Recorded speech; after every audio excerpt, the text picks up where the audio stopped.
given that our economy is stifled, we've got a lot of tax, we can't afford the interest bill. They're trying to get property investors to pay for that. What's the message that you would say to Victorian property owners? Look, I think we've been through the correction now, and I think we have, by virtue of relativities, now become a bit more affordable, or a bit relatively cheaper. And so I'm not a pessimist. I think we've been underperforming, but we've probably now got to a level where things will chug along and gradually pick up. And again, sort of a few different opinions that actually Melbourne, having come more affordable and having underperformed, is now a better place to invest than some of the other locations. And I do note that Victoria is enjoying a high level of population growth by virtue of net migration that wasn't there a couple of years ago. So, look, I think we need to be very careful when it comes to tax policies that aim to claw back debt. You need to grow your way out of debt, not just tax your way out. But I do think that Australia will be growing at a nice clip in a couple of years' time, and I'm sure Victoria will be a part of that. Well summarised. So, let's go back to my final question.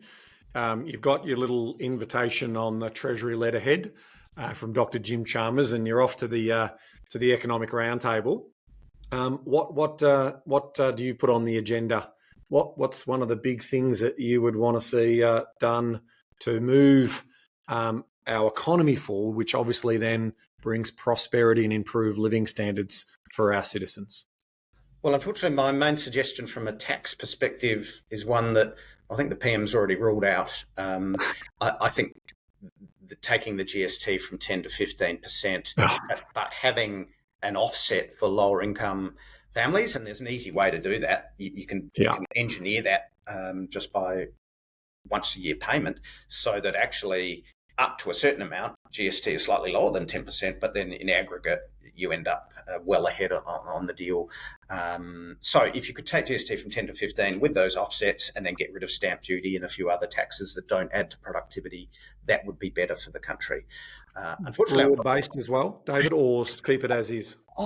Actually, I do quite like the arguments for broadening the GST base, and that might include fresh foods. I know there's arguments against that, but at least exploring those alternatives. So I think it'd be a mistake just to say, no, we're not going there. We're not even going to look at that. I think it needs to be looked at, and maybe we need to take it to the next election and just say, well, we had a forum. Here's why they recommended it. Voting public, what do you think?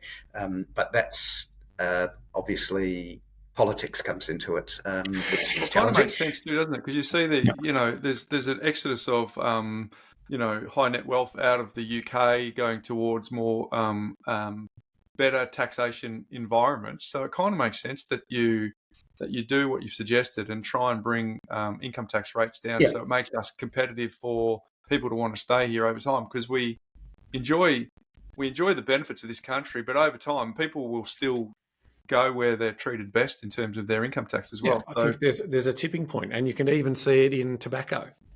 You get the price of tobacco too high in cigarettes, and ultimately you create a black market. So and then now you've got to put all of these inspectors and operators in, and you've downgraded what you're going to believe are the billions of dollars of tax revenue you're going to get, and you created a black market for organised crime syndicates. So same, and to your point, Bryce, if you tax the wealthy too much, they just pick up their wealth and go somewhere else. Go and take it somewhere else. So I think consumption taxes are, if you want to be over consuming, you pay more. And I think that's why they're such a fairer tax if you have the vulnerability, the most vulnerable in our community protected against that. And I know the argument on fresh fruit and all of that type of thing is that, they'll eat processed foods and they'll go eat junk foods. So I think we've got to just be smarter about that, and us having conversations around this, and then hopefully our community also having conversations around that's a better tax than charging us, our income taxes or even corporate tax where we don't get that capital injection. Makes a lot of sense. So I appreciate you raising that one, David, as part of what should be in the debate, because it's clear to me that that hasn't been moved for over 20 years or thereabouts. Yep. So it's time. It's time to take a look at it, because governments want to keep spending.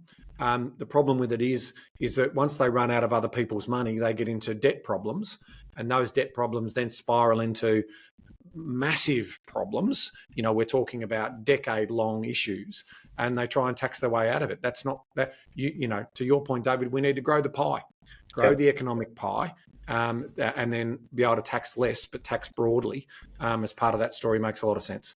Yeah, and probably the two other things. So that's GST. There's other tax policies that need review. The PRRT, I don't think it's working terribly well, so that could be revamped. The Petroleum Rental Resources Tax. Yeah. And then there's ways of lifting productivity that haven't got anything to do with tax at all, which is all about reducing bureaucracy. We're so much more bureaucratic than most countries around the world, harder to do business here than other countries, so we can do a lot better at that.